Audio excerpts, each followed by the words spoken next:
What's up guys? In this tutorial, I will show you how to remove your Microsoft account from Windows 11. If you originally set up your Windows 11 PC using a Microsoft account, but now prefer to use a local account instead, you can make the switch without losing your files. To begin, search for Settings in your Start menu and hit Enter. Once the settings open, look at the sidebar on the left and click on Accounts. Scroll down and select Your Info under the Account Settings section. On this screen, you will see that your current sign-in method says Microsoft account. To remove this and switch to a local account, click the link that says Sign in with a local account instead. A confirmation message will appear letting you know what switching involves.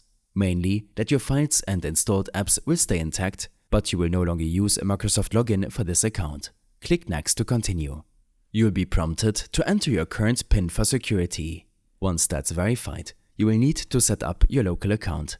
Enter a username and optionally a new password and password hint. Make sure you choose a strong password that you will remember. When you're done, click Next and then select Sign Out and Finish. Your computer will sign you out and you will need to log back in using the new local credentials you just created.